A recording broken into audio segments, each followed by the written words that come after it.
Едно – разпространение на микроорганизмите във въздуха. Къпков път. При кашляне, кихане и говор се отделят къпчици слюнка и слуз, които съдържат бактерии или вируси. Къпките са тежки и падат на кратко разстояние 1-2 метра. Това е основният начин за разпространение на респираторни инфекции. Аерозолен път. Малки частици, съдържащи микроорганизми, могат да останат във въздуха за дълго време. Дишането на тези частици води до инфекция в дихателните пътища. Пренасяне върху прахови частици. Някои бактерии и вируси се прикрегат към прах и се пренасят при въздушни течения. Това е особено важно за устойчиви микроорганизми, които могат да оцелеят извън организма. 2. Как навлизат в организма и заразяват клетките. Микроорганизмите попадат в дихателните пътища чрез вдишване. Там те се свързват с специфични молекули по клетъчната повърхност. Вирусите вкарват своя генетичен материал в клетката и я подчиняват, като карат да произвежда нови вируси.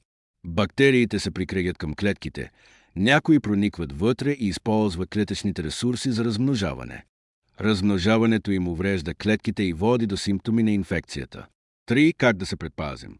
Хигиена на ръцете, миене със сапун или използване на дезинфектант намалява контактното пренасяне.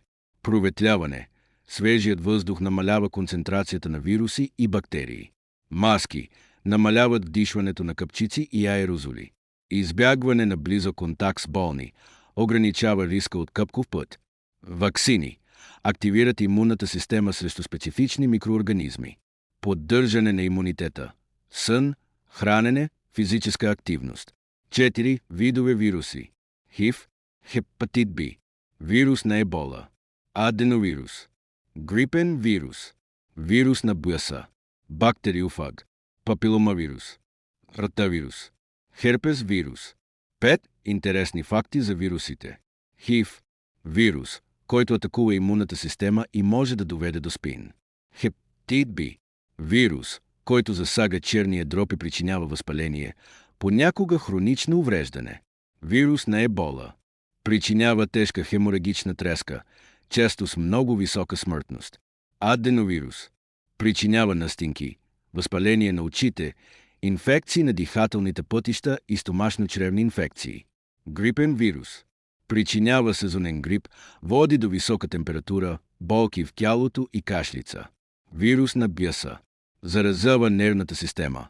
Почти винаги е смъртоносен, ако не се приложи навременно лечение след ухапване.